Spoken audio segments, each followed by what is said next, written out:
அன்பை விட்டு என்றும் நான் செல்ல மாட்டேன். கிறிஸ்துவுக்குள் மிகவும் பிரியமான என் அன்பான சொந்த பந்தங்களே, உங்கள் யாவரையும் ஆண்டவரும் இரட்சகருமாகிய இயேசு கிறிஸ்துடைய அளவில்லாத அன்பின் நாமத்தினால் வாழ்த்துக்களை சொல்லி உங்களை வரவேற்கிறேன்.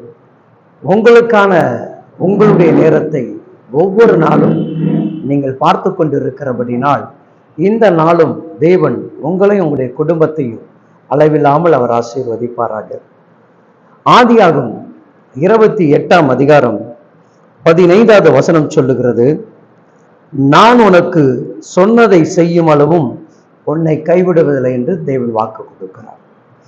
இந்த நாட்களிலும் பரிசுத்த தேவன் உங்களுடைய எதிர்காலத்துக்குண்டான வார்த்தைகளை கொடுத்திருப்பார் என்று சொன்னால், உன் வாழ்க்கையில் ஒரு முன்னேற்றம் வந்திருக்கும் என்று சொன்னால், இதுவரை இல்லாத ஒரு விடுதலை பார்க்க முடியாதபடி தடைகளாக காணப்பட்டு கொண்டிருக்கும் என்று சொன்னால், இன்றைக்கு தேவன் மீண்டும் அவர் நினைவுபடுத்துகிறார்.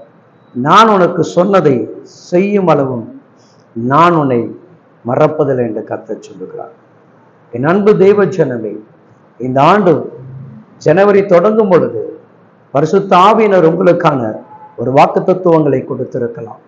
உன் எதிர்காலத்துக்குண்டான நல்ல காரியத்தை சொல்லி இருக்கலாம். நீ வாழக்கூடிய ஆசீர்வாதத்துக்குண்டான வழிகளை திறந்து கொடுத்திருக்கிறான். இல்ல ஊழியத்தின் பாதைகளை இவ்விதமாக செய்ய வேண்டும் என்று சொல்லி உனக்கு உணர்த்திருக்கலாம். இல்லை உன் குடும்பத்தை எல்லையில்லாமல் ஆசீர்வதித்து நீங்கள் மிகுந்த மனமகிழ்ச்சியோடும் சமாதானமாக இருப்பீர்கள் என்று சொல்லி உங்கள் தகப்பன் சொல்லியிருக்கலாம். ஒருவேளை இதுவரைக்கும் அதை நிறைவேற்றப்படாமல் தடைகளாக காணப்பட்டு கொண்டிருக்கும் என்று சொன்னால், உன் குடும்பத்தில் ரட்சிப்பு இல்லாமல் இருந்திருக்கலாம். இல்லை உன் குடும்பத்தில் ஒரு திருமண காரியங்கள் நடக்காமல் இருந்திருக்கலாம். இல்லை கர்ப்பத்தின் கனிகள் கிடைக்காமல் இருந்திருக்கலாம். இல்லை இந்த வியாதிகள், இந்த கடன் நெருக்கங்களிலிருந்து பரிசுத்த ஆவினர் விடுவித்து காத்துக்கொள்வார் என்று ஒரு வாக்கு தத்துவத்தை கொடுத்தாரே, அது இன்னும் நிறைவேற்றப்படவில்லை என்று சொல்லி நீ ஒருவேளை அங்கலாய்ப்போடு கூட வேதனையோடு கூட நீ அழுது கொண்டிருப்பாய் என்று சொன்னால், பரிசுத்த ஆவினர் மீண்டும் உனக்கு வாக்கு கொடுக்கிறார். என் அன்பு சகோதர சகோதரிகளே, தேவன் சொன்ன வார்த்தைகள் நிறைவேற்றப்படும். பரிசுத்த தேவன் உனக்கும் எனக்கு கொடுத்த வாக்கு தத்துவங்கள் நிறைவேற்றப்படும். அவர் ஒருபோதும் என்னை மறந்து விட மாட்டார். உன் குடும்பத்தை மறக்கிற தேவன் அல்ல.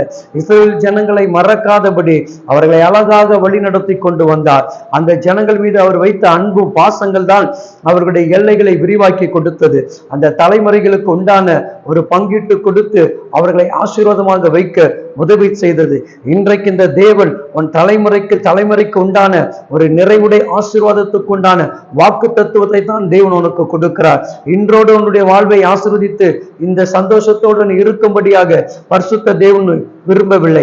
அதை தாண்டி அதற்கு மேலாக உன்னுடைய கண்கள் பார்க்கும்படியாக உன் குடும்பத்தில் இருக்கக்கூடிய சந்தோஷத்தை மகிழ்ச்சியை நீ அனுபவிக்கும்படியான ஒரு வாக்கு தத்துவத்தை தேவன் உங்களுக்கு கொடுத்து கொண்டிருக்கிறார். இந்த வாக்கு தத்துவமானது நிச்சயமாக அதை நிறைவேற்றப்படும்.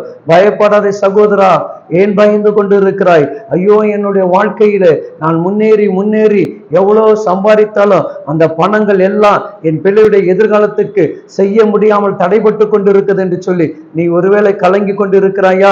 இன்றைக்கு தேவன் சொல்லுகிறார், உன் வருமானங்கள் வீண் போகாது, உன்னுடைய உழைப்புகள் வீண் போகாது. நீ வெறுதாகவே உழைக்க மாட்டாய். உன்னுடைய உழைப்புக்குண்டான பலனை பரிசுத்த தேவன் இந்த நாளில் நிச்சயமா உன் கரத்துல கொடுப்பார்.